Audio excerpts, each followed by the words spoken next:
देखिए, भारतीय जनता पार्टी पूर्ण रूप से चुनाव के लिए तैयार है और भारतीय जनता पार्टी के पक्ष के अंदर आज पूरे प्रदेश के अंदर माहौल है। जिस तरीके से 10 साल तक भारतीय जनता पार्टी ने प्रदेश के अंदर राज करने का काम किया है, जिस ट्रांसपेरेंसी के साथ राज चलाने का काम किया है, बिना किसी क्षेत्रवाद के, बिना किसी भेदभाव के कार्य करने का काम किया है, मेरिट के आधार पर कार्य किए हैं और मैं निश्चित तौर पर इस चुनाव के अंदर भी भारतीय जनता पार्टी के उम्मीदवार ही जीत करके आएंगे।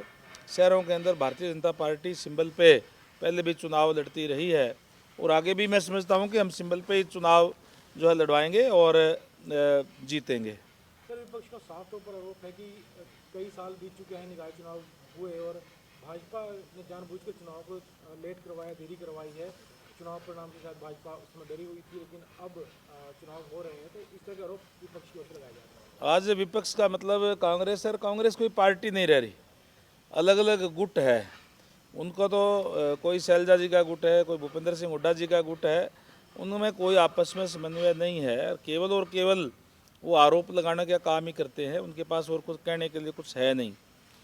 हमने सामाजिक न्याय देते हुए जिस तरीके से हमारे जो संविधान के निर्माता है डॉक्टर भीमराव अंबेडकर जी, उन्होंने जो आरक्षण की व्यवस्था देने का काम किया ताकि वंचित वर्ग के लोग हैं उनको भी उनका हक मिल सके, वो भी आगे आ सके, उसको लागू करते हुए हमने नगर निकाय के अंदर भी अभी चाहे वो BC-A की बात हो चाहे BC-B है, उनको भी आरक्षण देने का काम किया है, मेंबर के अंदर भी और चेयरमैन के अंदर भी।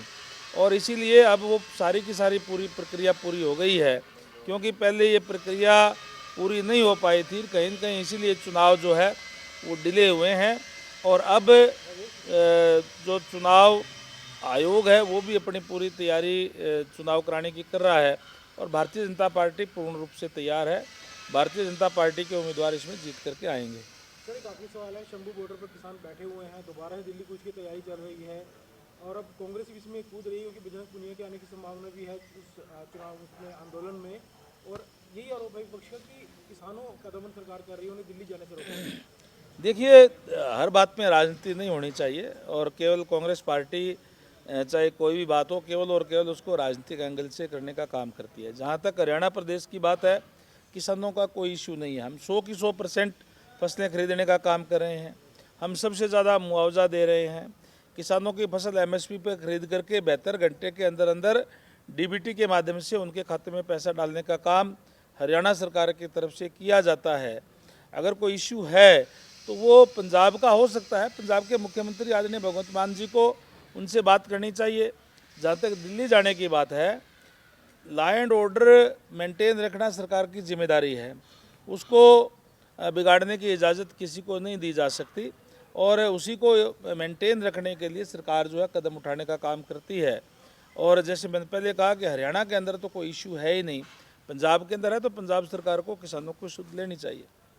हमसे जुड़े रहने के लिए हमारे YouTube चैनल को सब्सक्राइब करें और नई वीडियो की नोटिफिकेशन के लिए बेल आइकॉन को दबाएं। अगर आप ये वीडियो Facebook पर देख रहे हैं तो लाइक जरूर करें और ज्यादा से ज्यादा शेयर करें। धन्यवाद।